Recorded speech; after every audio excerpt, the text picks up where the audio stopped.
want to welcome you all to tonight's presentation, as informal as it will be, but we are so excited to have Susan Lyon.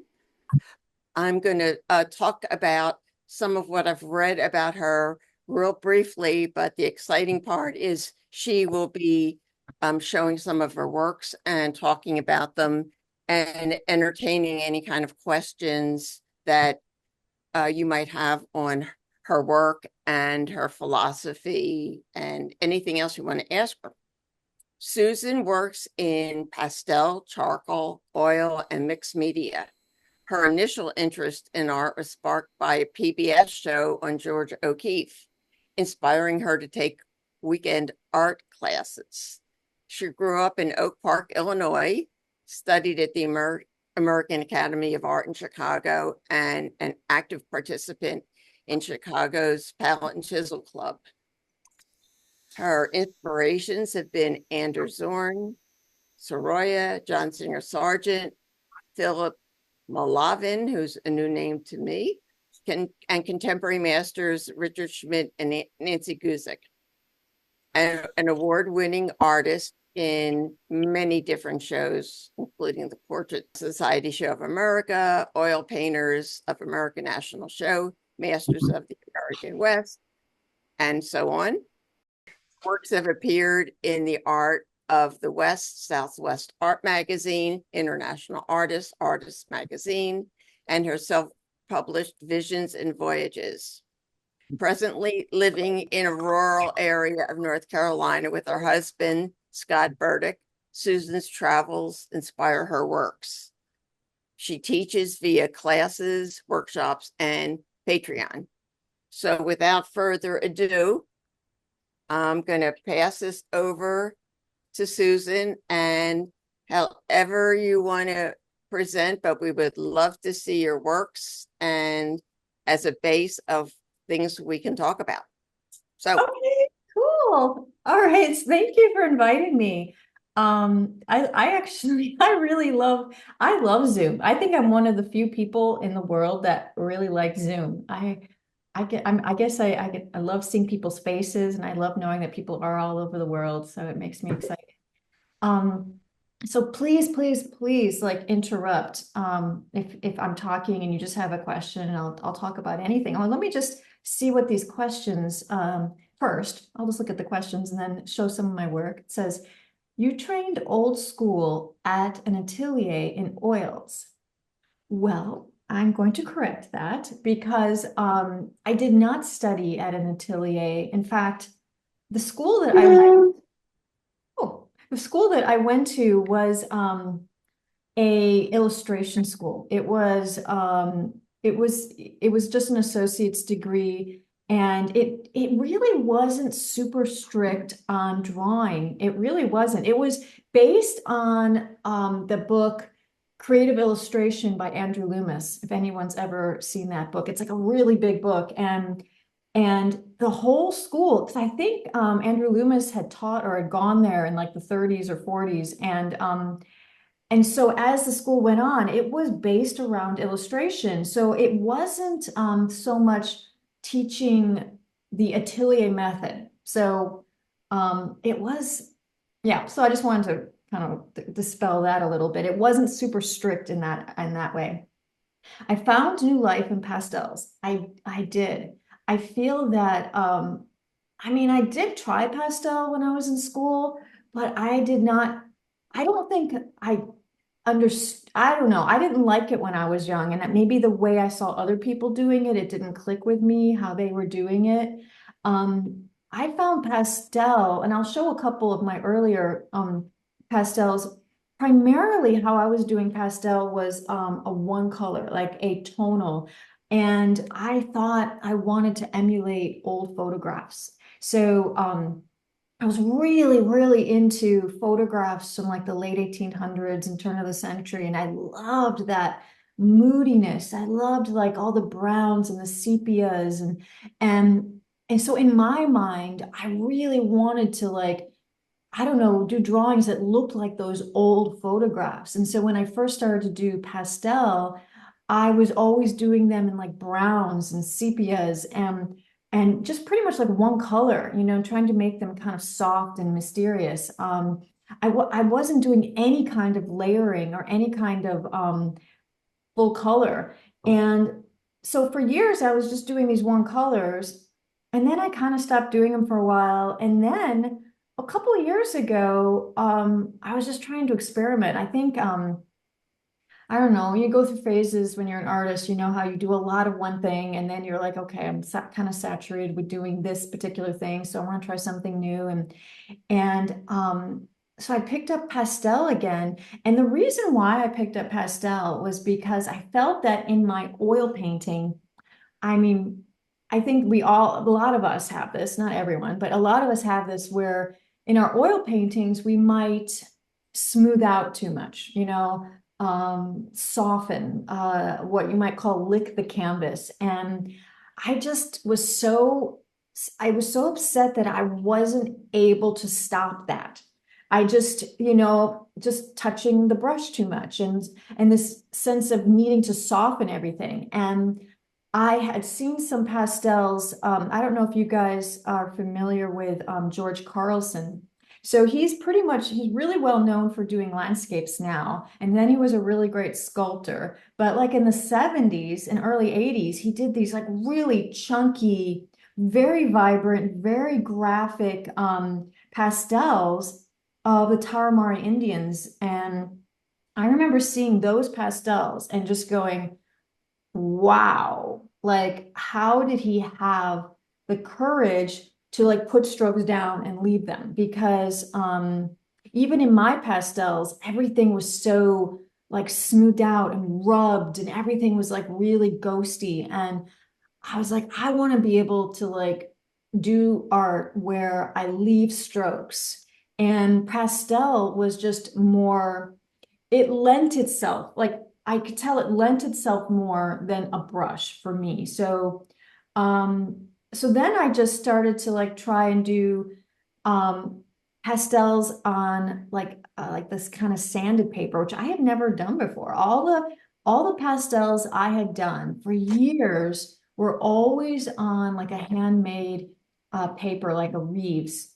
And because you know how soft it is. The paper is so soft, you can kind of like really rub it in and like lift up and rub in and it I was obsessed with like touching and rubbing. And so I moved to using this sort of sanded paper because, like I would go to rub it, and of course then I would like rub my fingerprint off, or it was like a good way of stopping that technique, the rubbing. And I was starting to go, I really want to be able to see strokes. So that's why the last couple of years I've been doing pastels where the whole idea is to just leave strokes and not try it and disappear them, meaning that there's still inherent strokes. Like I like seeing it. I like kind of like seeing the start to the end. Um and so that's I kind of see, I told you I'm a talker. I could just talk, talk, talk, talk, talk. But so that's what was leading me into pastel was the immediacy. Like I needed more immediacy in my work. I wanted to see color, I wanted to see strokes, and I wasn't able to do it in my oils. And yeah, so I'll talk more about that. Let me see. I found switching to oils after pastel was frustrating because pastel is pure color. Exactly. Whereas oil, you go mud easily. And to me, mud is just touching the canvas with the paint. I feel that there's no inherently mud color. What we probably think mud is when you put down colors and you keep your brush on the canvas and you've just kept it on too much. And so as our brush noodles or licks or plays with the paint on the canvas, the inherent beauty of maybe the color you initially mixed gets grayer. If you putting down a clean stroke, meaning a lighter stroke, it kind of gets middle. If you put down a dark stroke, it kind of gets middle. So that's what happens is your dark strokes and your light strokes get middle. And that's pretty much why I think all of us tend to go, oh, I don't have enough form. I don't have enough contrast. I don't have enough, everything's getting too middle. And I think my philosophy is that we just touch the canvas too much. And I see it in my own work. I know I'm doing it as I'm doing it, and it's still hard. I mean, it's still hard to stop myself from doing it. So in general, for my oil paintings, there's always that middle stage of my oil paintings that are a little bit, kind of like going, is this painting going to work? I'm trying to keep my lights clean and I'm trying to keep my shadows solid, but somehow it's not exciting. And it always, the strokes that I like the most are always the ones at the very end, like the little icing on the cake. And those very end strokes are the ones that I can kind of put down, like, like a thicker stroke or something, maybe a little bit more color. And those are the strokes that I try and just leave. I try to have the right brush, the right color, the right value, and you just kind of leave, because everything underneath it has been probably worked to death, probably been, fixed and changed and painted and finally, gotten to a point where it's like, okay, but it's always those last strokes in my oil paintings that kind of maybe make it, if it's good at all, making it towards that. Whereas I do think pastel is a little bit more immediate. And so if that's what I was saying about the muddy color in oil, and realist practice in oils favors grays and low chroma. I mean, probably. Yeah, I think as we learn about art, I remember early on people talking about making grays, using that kind of words, because when we first start to learn about art, it is such a foreign language, um, you know, about grays, about value, about edges, all this stuff. It just seems like it's something that an average person doesn't think about or understand at all. And here we are going, oh, so I'm supposed to make grays, like what? Um, and so I do, probably realistic, maybe traditional paintings do go towards more of, right, those muted colors.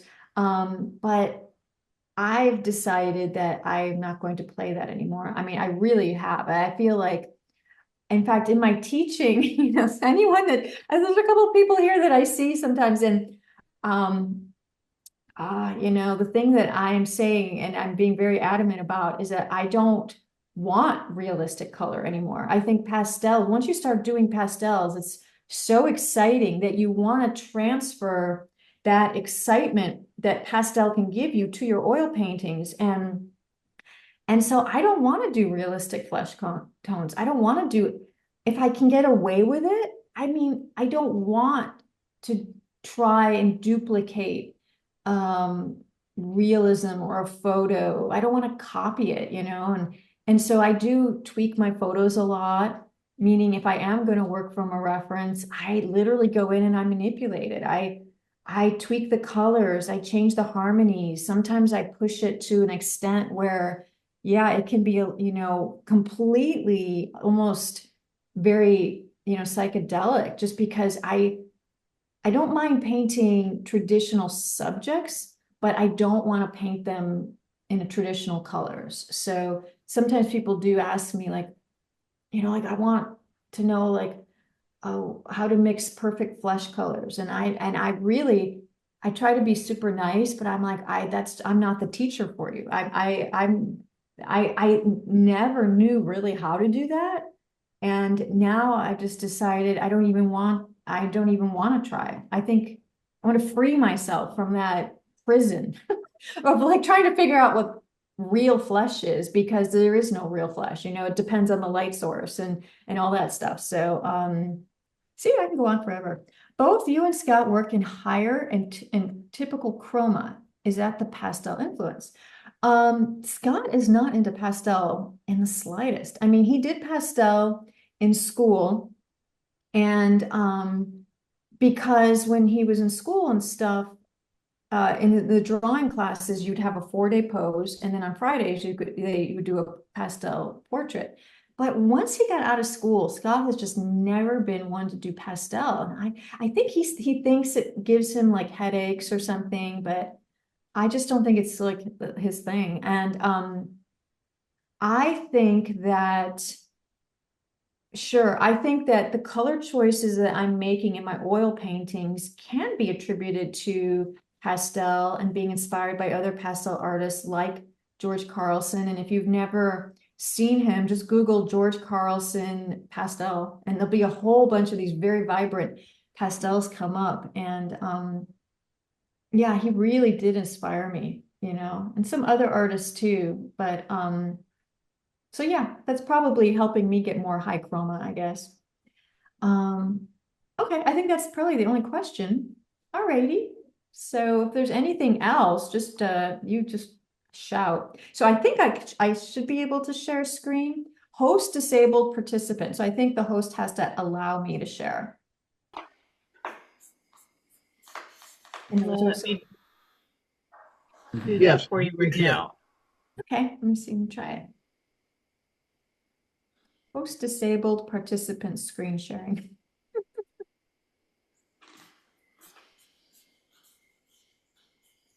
I know. It's always like, Can they make you a co-host? Try again. okay. Okay, awesome. All right.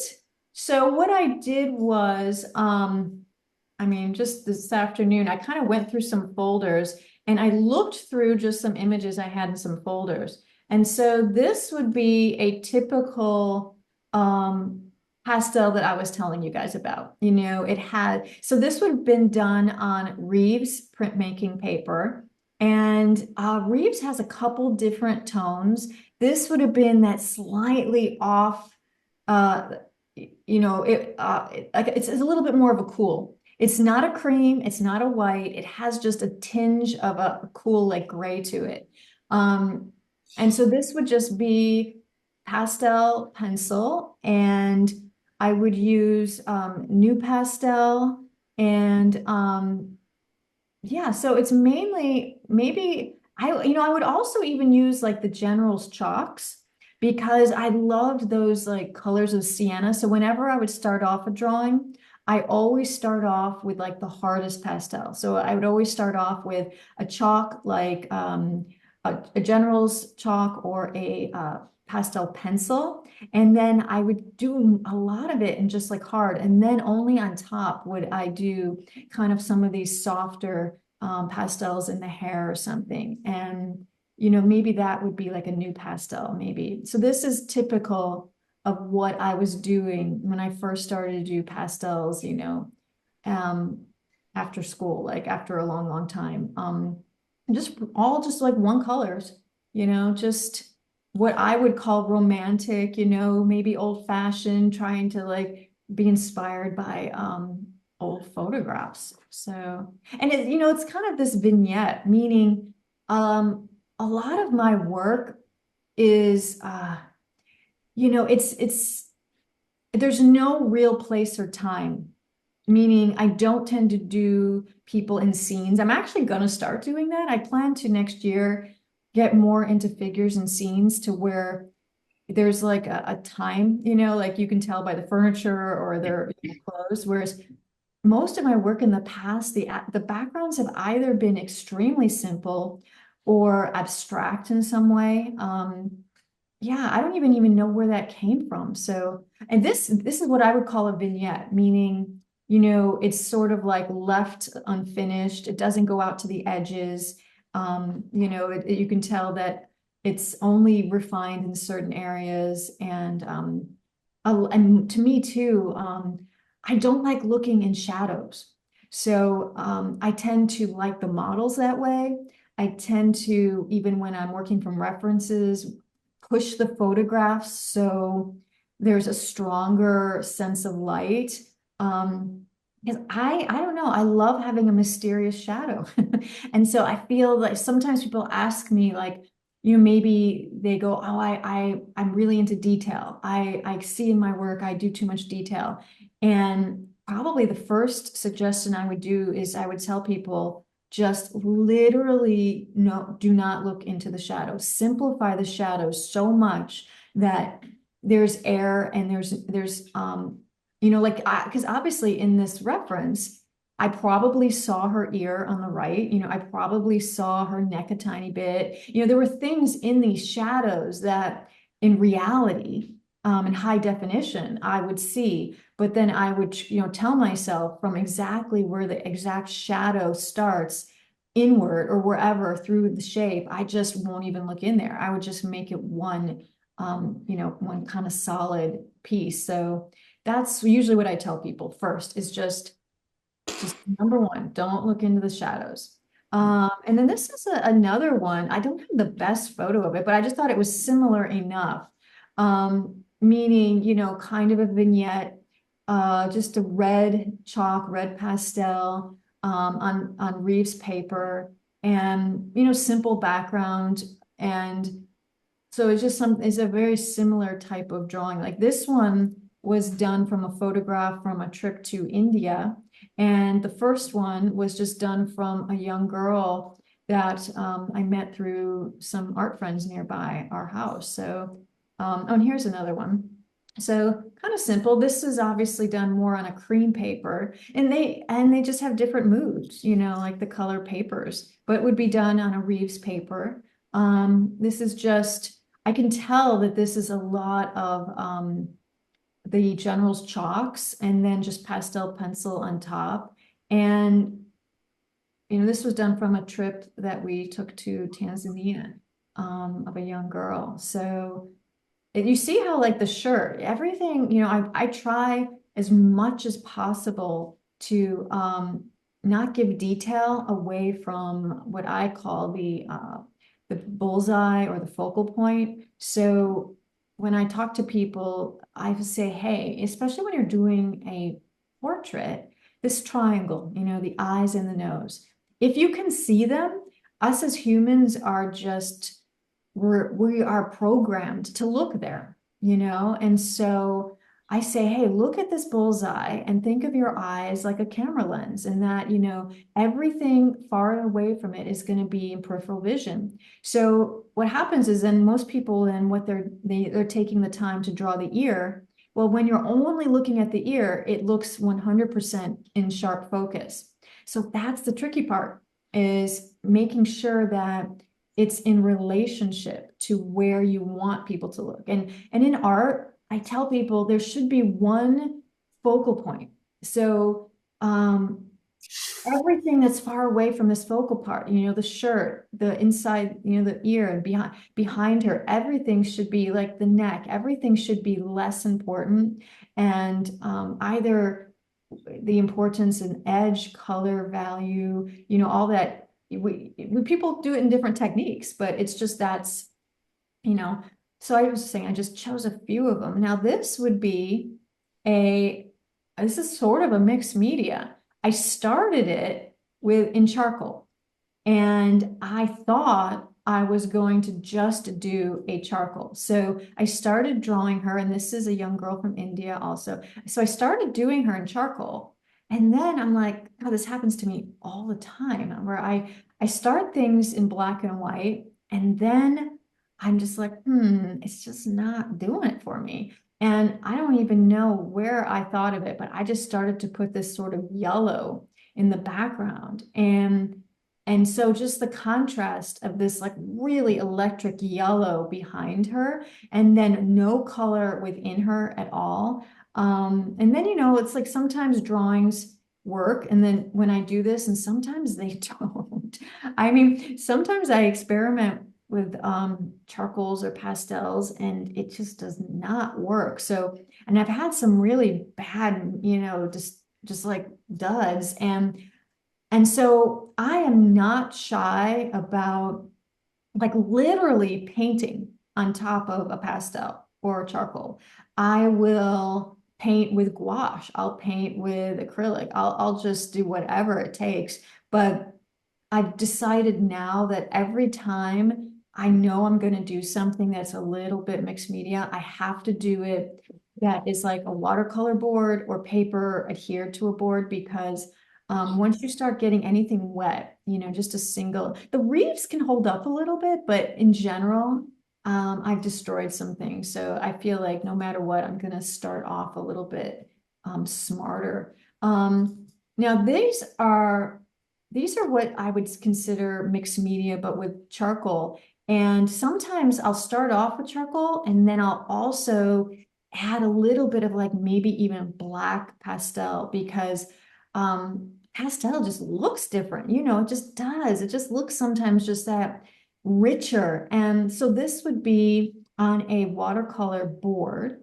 And so starting off with charcoal and then painting these acrylic shapes. So, I would do these sort of shapes behind her and then tone them down with either like washing charcoal and water or, kind of, or dust and just kind of tapping those back. And then, with these acrylic shapes in front. And then, I just kind of got a little crazy and I started to splatter some white gouache on top. And yeah, sometimes I don't know when to quit, but this was like a series where I was doing kind of just geometry. You see how like there's no real space or time, but sometimes I even get inspired by like Art Deco. Like I'll just do shapes and they don't really have any real meaning. And then this was something that was similar. So this was done on a brown paper. And I started it with charcoal and then added a little bit of like, white pastel. And then and then I was like, I'm going to do something on the background.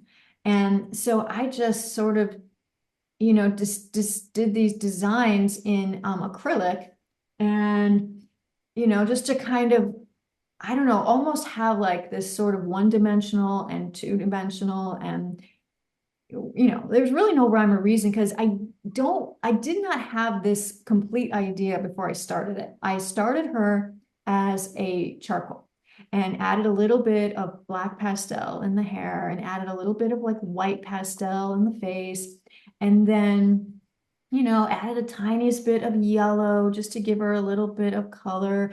Added, and then what happens is I put a little bit of acrylic and then I realized, oh, I want to put a little bit of pastel on top of that. And then I was like, oh, well, the background, what do I want to do with the background? And so then I just decided to do these, graphic shapes. And like I said, sometimes they work out and sometimes they don't. And just even putting this black rim around her, it does somehow like make her separate in a strange way. Like it's almost like she's coming forward just by having this black edge because the only thing that I would say is what you might call realistic edges or, close to it is around her face.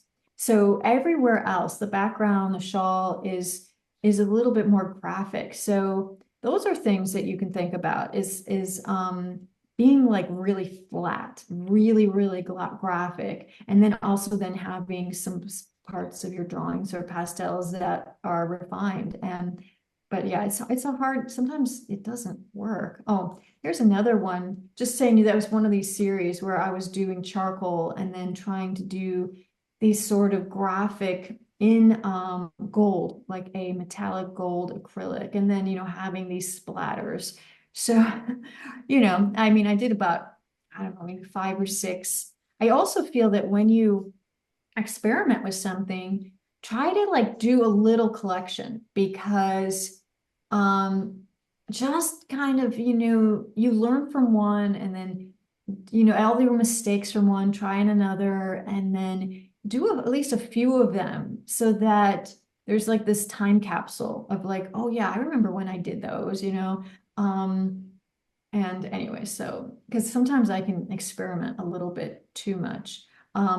Here is a pastel kind of mixed media. So this is on a watercolor board. And then I just toned the board with like probably gouaches, watercolors, or some, if I zoom in, see, you can probably see in the background right here, you could see some like tones of like kind of like watercolor stuff. And then I just did her, as a pastel, but it was probably more what you'd call smoothed out, than I normally do. So definitely a lot of hard pastel and then just like soft pastel on top. I actually had a really hard time figuring out how to do this shawl, and the background, I kept going back and forth, like going really, really dark and then adding some of this blue and then splattering. And then, so this was something that got really morphed. Like sometimes I don't even know what it's going to look like, but you can see I did even outline her a little bit, because sometimes, and I can see I definitely outlined a little bit of black around her face, because just outlining things sometimes can create a really interesting artistic design element. Because if everything is just a little bit too soft or too blended, yeah, it's like then you kind of lose some of that how factor. And then I was just trying to be fancy with being a circle. And this one was, it's just, I had no idea how to frame it. I really, really didn't. I put a blue mat around it and then just like a simple black frame, but the person who bought it did not like how I framed it at all. And so they were going to order like some custom frame, and they were asking me, and I'm like, I don't have a clue. I had no idea how to frame that. So that happens. So I guess I'll start talking. So pastel and doing those kind of all red, all brown pastels did really lead me to trying to do that with oil. So this is what I would call a monotone, meaning it's all just harmonies. At first, I just had, I probably started it with like a transparent oxide brown, and I'm trying to think of what other color, maybe even like a Terra Rosa or something. And at the very last minute, I added, I think this yellow, because it just wasn't exciting enough just to have that sort of pinker brown and, neutral brown. So that's how things can morph. I always think first about value. So even if this was all just black and white, I feel like, value is the most important thing. So sometimes people ask me, well, I don't understand temperature, or I don't know how to, know what to put on the halftones, or, people are always wondering about that. And I mean, I understand that. I've kind of always tried to understand that also, but I knew that I had to stop asking myself those questions, because it's almost like an answer. It's almost like a question that you can never really answer. It's thinking first, just if we're figurative people, it has to look human. The proportions have to be relatively correct. And then value is the most important thing, because, if I turned this into like, let me see, I'm sorry, I have a cat on my desk. So, they always want to get on your keyboard. So, if I put this into Photoshop, and like, let's say I do the saturation, and we just take all the color out, you have to be able to see the light and dark patterns, and color is all just about mood. It really is. So I feel like this could be all been done in blues. This all could have been done in blacks and grays, or you could have been done in a brown and blues. But that's why I kind of like experimenting with different variations of what you might call, I don't know, I'm always wondering if I'm saying this correctly, like tertiary, right? So I love using warm and cool of brown, or warm and cool of blues, or warm and cool of another color, like maybe even a red, a cool red and a warm red, and seeing what they, how they make you feel, or how you can expand on them and use the tiniest little subtleties, so anyway, so I just want, that was definitely when I start to do these like one color paintings. It is a nod to some of these pastels or drawings. This is just what I would almost be called a traditional, portrait, meaning it's rendered, but it really is just brown and blue. It's like if you look at the shadow, it's just sort of a brown base, and then the lights are just cools. They're really just lavenders and blues. So I don't think that much about getting the perfect. Every painting, I always choose my harmonies first. So I like to mix it up a little bit sometimes. So if I've been using a lot of ultramarine blue, then I'll go, okay, I'm not going to use ultramarine blue. Maybe I'll try Prussian blue, or maybe I'll try a Payne's gray, or maybe I'll try some other kind of blue, use it in the same way, but then get a completely different mood out of it.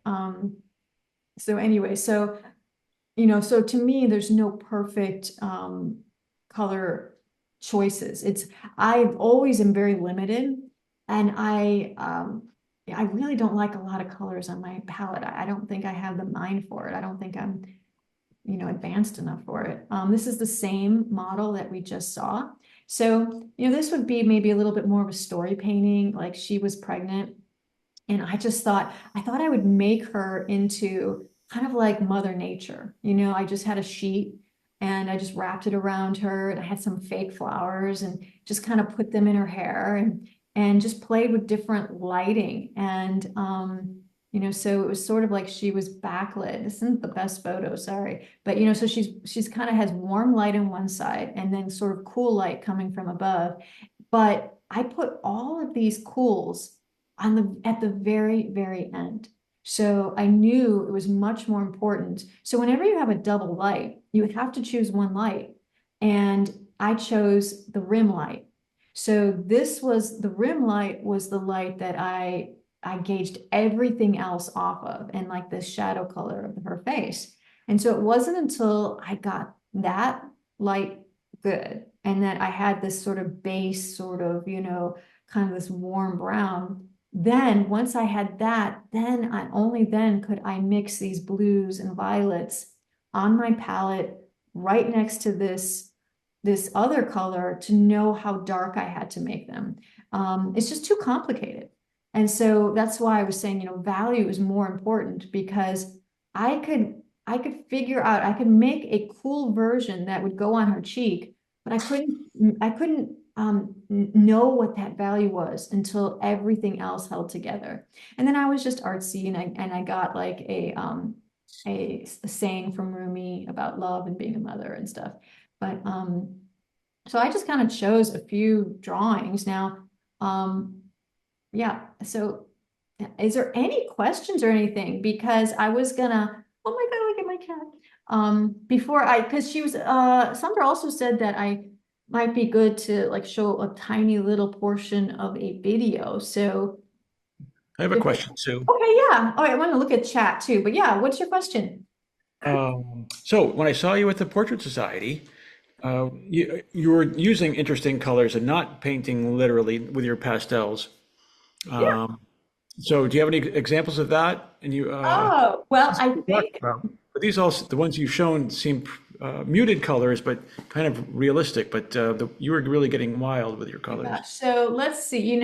What's really funny is that I have 3 computers, and I was thinking about well, where are my wait.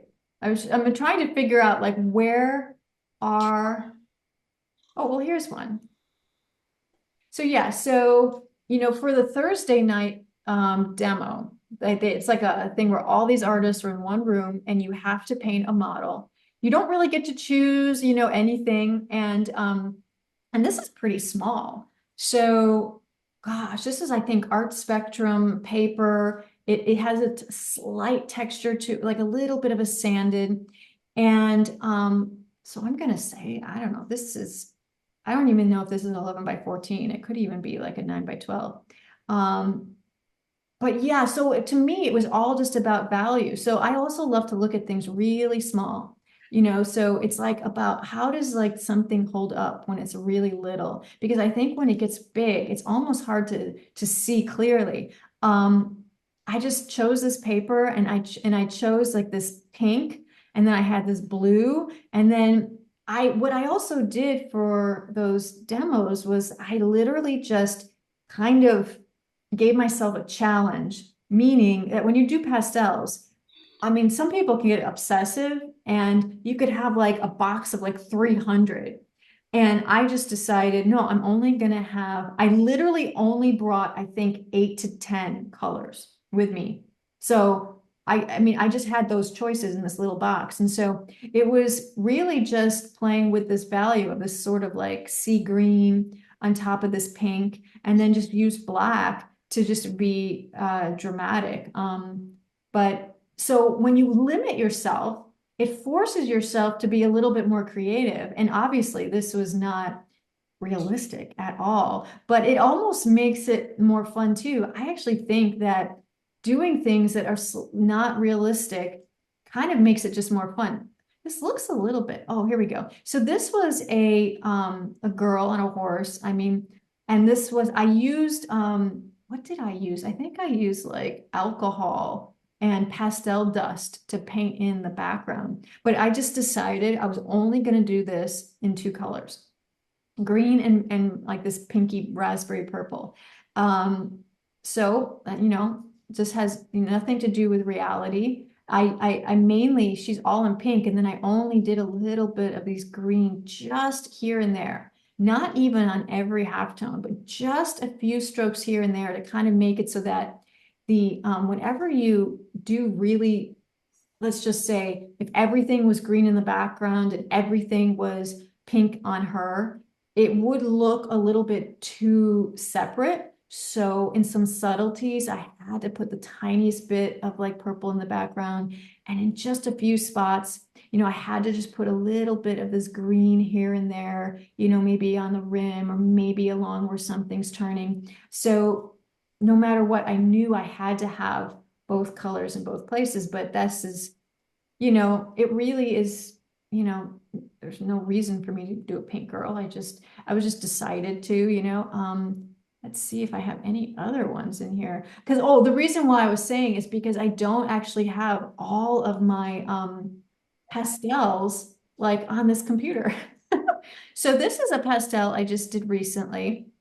And just decided, you know, I had toned, this was one of those like UArt boards or something, is 18 by, this is a close-up of an 18 by 24. And I knew I wanted to have the background be kind of dark, but not solid. And then what I would call high key, or some people might say high chroma, meaning there's no true darks in her at all. So it's all just about, you know, the you know, keeping the lights as solid as possible. And, you know, so when you look at it from far away, you know, there's no real dark in her eyes. Now, in the photograph, you would have seen a real dark, right? Or in her nostril, or, you know, those type of places, or maybe even in this flower. But I just chose, oh my computer is like spinning. So I just chose not to. And I chose to have everything within her be more of what you would call high key, lighter, dealing more with color, and then only having, you know, having like these dark black strokes behind her. So that it, I guess, you know, makes her look a little bit more of like a contemporary, you know. Let's see what's here. Just look through. Oh, so here's one too. Like, you know, this was definitely one where I was just choosing. This is an oil painting. Now, I did this oil painting on black paper. So literally just black paper you can buy from the art store in those pads. And I sealed it with just water-based polyurethane. And then just decided, you know, it's very similar to that pastel of the girl on the horse, where I have sort of green in the background and purple in the face, but I also within the face, you know, even within the face, I had to add a little bit of green here and there just so that it kind of would balance off. I've been using those two colors a lot. Here is kind of similar, where she is definitely more of the purples, but I just, instead of choosing to do more of like a blue green, I chose this sort of acidy green just to see what it would feel like, look like, one thing that I really, really have liked is those color wheels. I'm just choosing one color on, so I'm trying to think if there's any other pastels in here. So, yeah, I'm like, who knows where my pastels are? I don't even know. I keep folders on my desktop of other people. Oh, here we go. All right, so this is a pastel. This is a close-up of a George Carlson. So this is what I was saying, like when you see every single stroke, like he is not going to smooth out anything for you. And it's just so electric, right? And he's obviously using, the value of the paper to show through to create this sort of like puzzle jigsaw kind of energy. Yeah, like, so this is like the full one. So he was very famous in the 70s for doing a lot of these Indians. And then he had big shows in like New York and all this stuff. And, once he did it for years, then he went on to something else. But yeah, it's such a distinctive style. Oh, and here's another. So yeah, Sandra had shared this. So this is a pastel. So the original photograph, she has brown hair, normal skin, was wearing a different type of shirt. And then I went in and I literally painted the photograph in Photoshop and gave her blue hair, gave her yellow skin, gave her all this.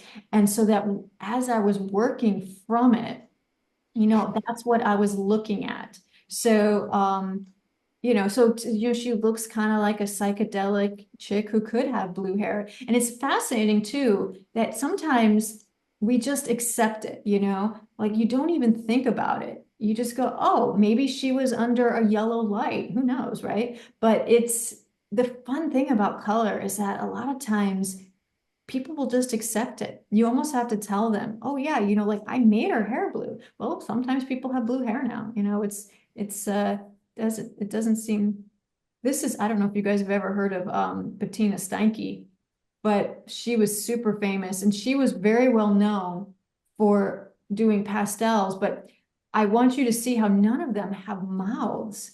And I've seen videos of her do drawings in pastels. They look, kind of retro. She literally would start with the very, very top of her head of the drawing and just go down.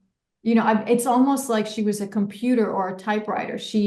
I always start with the interior. And here's a pastel I did. So this is a little bit fuzzy, but this is just, one of those kind of sepia pastels with just on the sanded board with a little bit of a rim light. So, very, what I would call traditional, I guess. Oh, Mucha has been an incredible influence on me. So Alphonse Mucha, he was one of those artists that did lots of pastels and played with, different ways of doing it and backgrounds and colors. So, I mean, he's someone that if you have not like researched Alphonse Mucha and his pastels, like he really was the forefront for me anyways. I think on like doing these sort of super funky colors, interesting poses, ways of like composition. And then, this is Casas, Raymond Casas. He was a Spanish artist that did these sort of sepias too. That's a little bit blurry. But yeah, I'm just looking through, this is kind of fun. Look at this. So this is just an image I think I took off of like Instagram or something. I think this might be that guy Campos. But I mean, just amazing. So there's something about black paper and oh my God, you guys, it's almost 10 o'clock. This is nutso. See, I could just talk forever. So what I'll do is I'll just send, I'll post this since we're almost done. I'll just I kind of took a video and I just took excerpts from it and made it only like 15 minutes. I'll just send Sandra a link to it, and then you guys can watch it on your own time, you know. And I also have pastel videos on my YouTube channel. I've been adding a lot more demos on that channel, and I also have like artist diaries, so just what Scott and I are doing and our trips and stuff. But I've been trying to add a lot more demos on my YouTube channel, so for free. Cool. So yeah, talk. Oh, do you? Okay. Oh, sorry. I see this stuff. Lori, do you do color studies of subjects when you're photographing to paint later? Do you do color studies of subjects when you're photographing to paint later? Hey, Lori, could you just say that in like normal talk? Because I don't. I'm like, so are you talking like a little actual pastel, or do you mean like in Photoshop?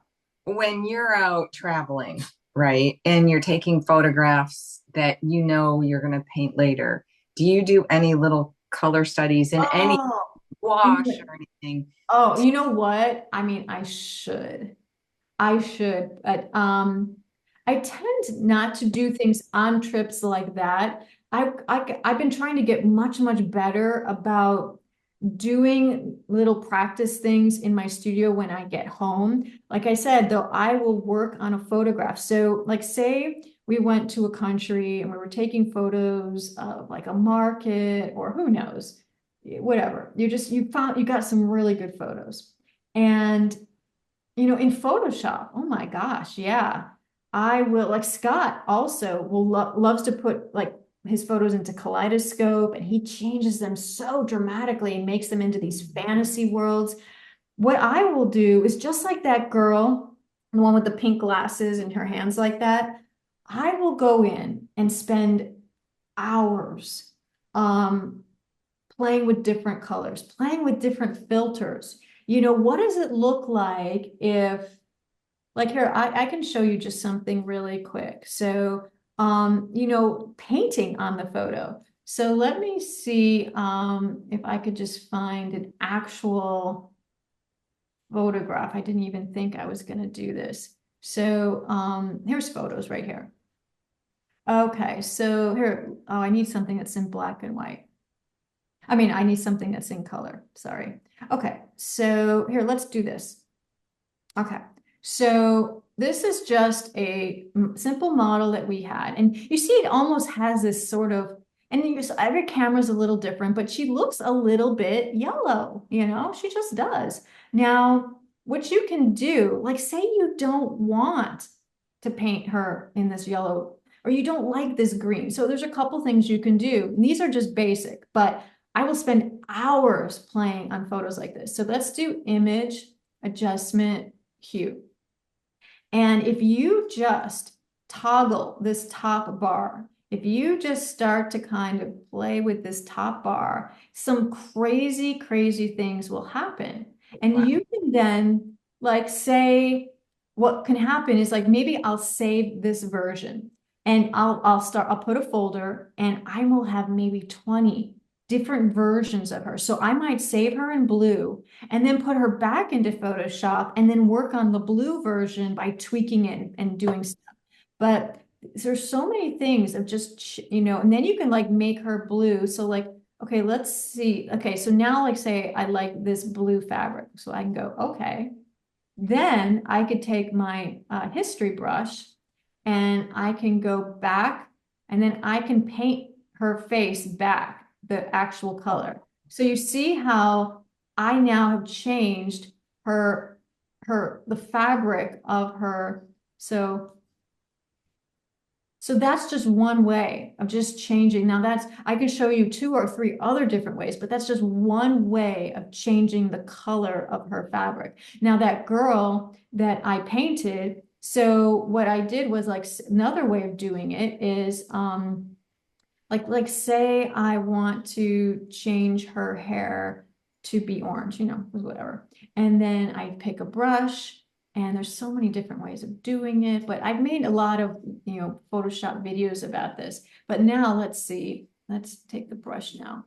And so now You see, so what I did with that girl, I actually went in and painted just her hair blue, right? And I painted her skin a little bit yellow, but you could have done the toggle with the hue saturation.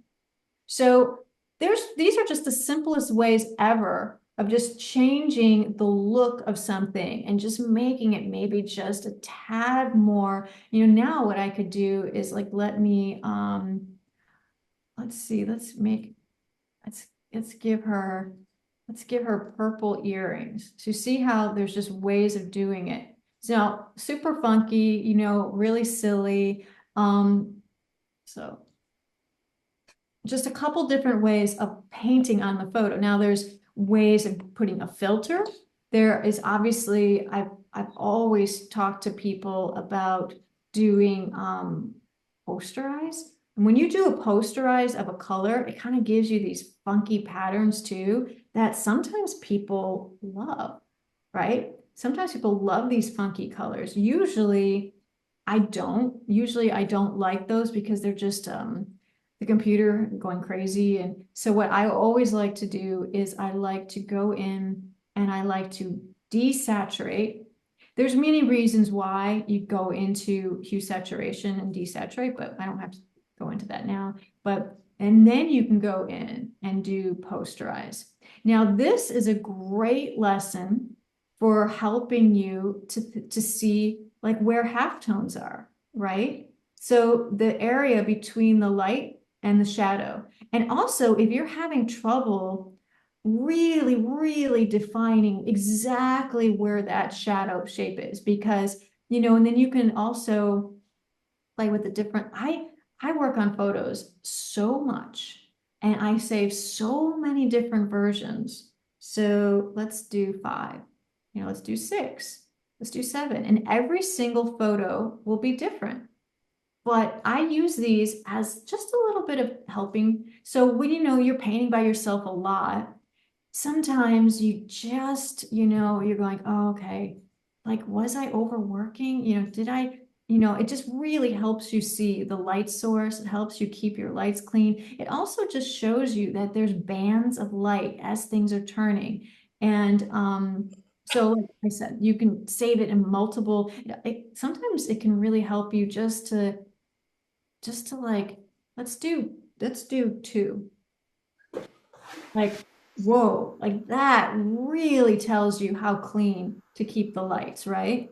So this could tell you not to have any modeling in this light right here, because the whole point is for somebody to be able to like really understand that light pattern from across the room. But like sometimes when we look at photographs, these tiny little muscles, these tiny little shapes, look at this little edge between the nose and that cheek.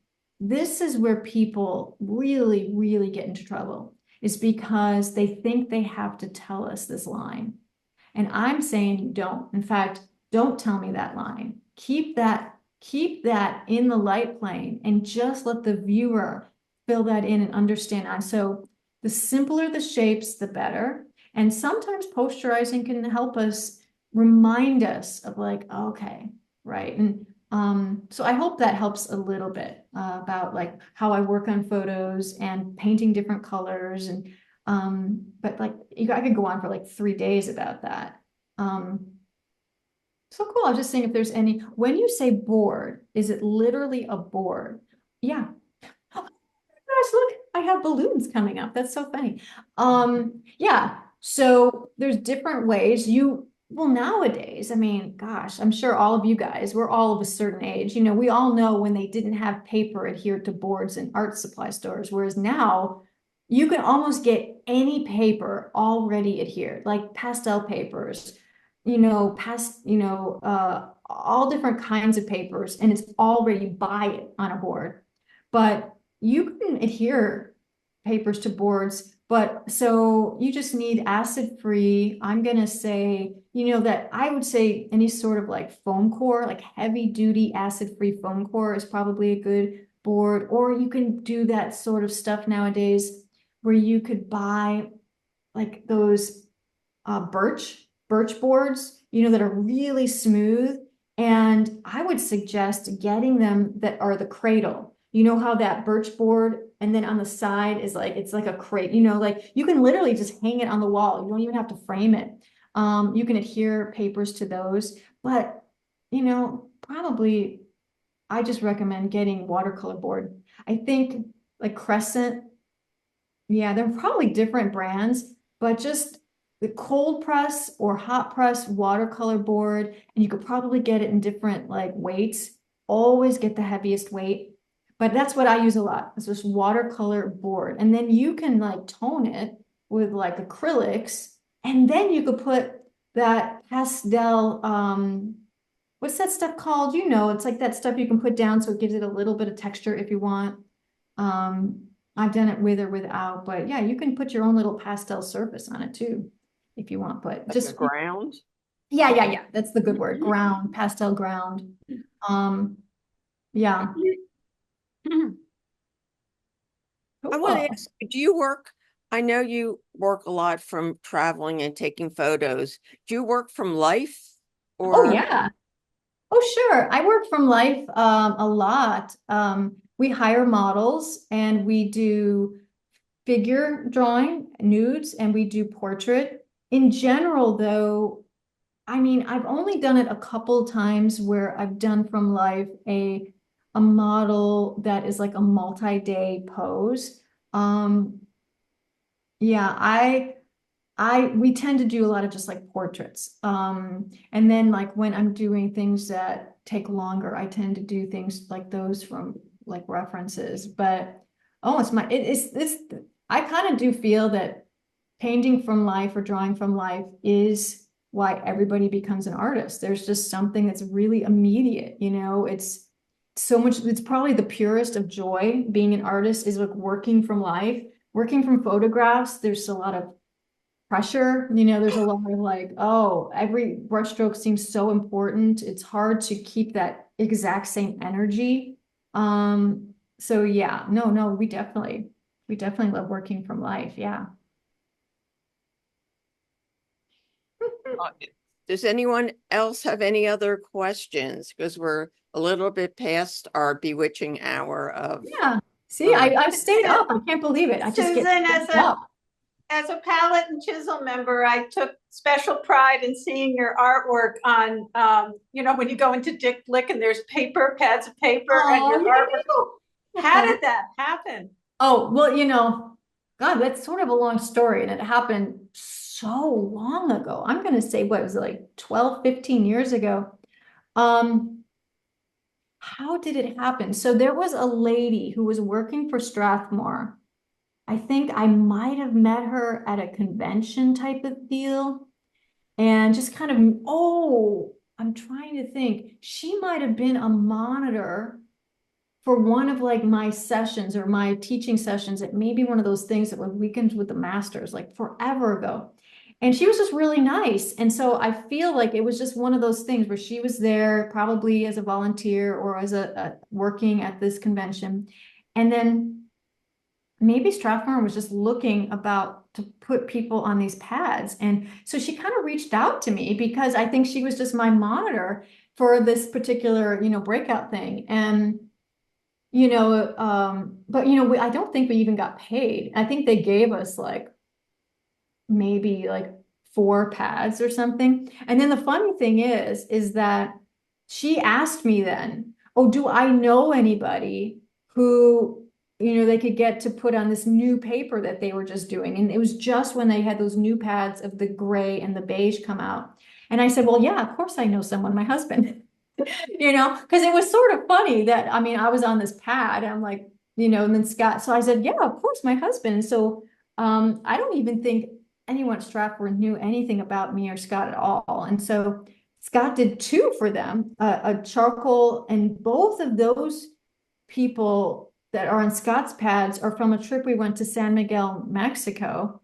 And, and so they were just easy. And so Scott just said, okay, I'll do a charcoal on one of the papers on this and one of the papers that. And he just got some pads, but other than that, we don't get anything from it. It is kind of fun. I do agree. I love going into stores and seeing it, especially Scott's after all this time. So. I'm sorry, but you need a lawyer.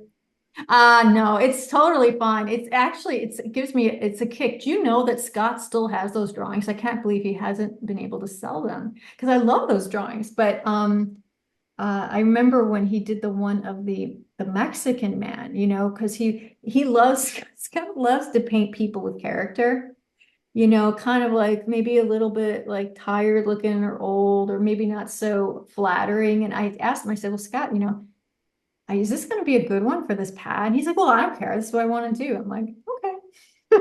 You know, I just think it's fun to show that not everybody has to be a pretty girl. You know, not everybody has to, or have a cute little child. You know, yeah, have like a guy with character, you know, kind of like messy hair. And, you know, so anyways.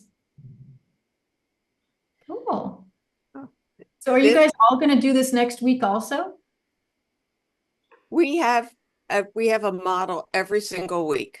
It's so awesome. In 20 years, basically the last 4.5 on Zoom. So you are welcome if you want to. This is not live. It's live, but it's not live. It's kind of like that middle ground. Yeah. Well, this is great. See, isn't this fun? Then you could just like hang out once a week, see this, talk to people. You know, I like being able to see people's faces a lot. I think that is so cool. So yeah, so what I'll do, Sandra, is I'll just send you I'll email you a link to, I'll just email you a link to the full video. Why not? I don't care. And then people can just watch it. And it shows me doing a pastel. I think on the first time I kind of did black paper. I was so excited. I was like, oh my God, this is so exciting. And yeah, so yeah, you guys feel free to watch that and have fun. And yay. It's so great to see all the faces I recognize. Hi, Katie. Hi, Lori. Hi, Paul. I saw some other people I recognize too. It's so fun. Hey. This has been so great. We've been so excited, and thank you Oh. so much for doing this. Oh, good. Yay. Thanks, Suzanne. Good to see Bye, you. everybody. Thank you. Later. Thank you. Thank you so Bye-bye. much. Thank you very much. Bye, Thank you. everybody. Bye.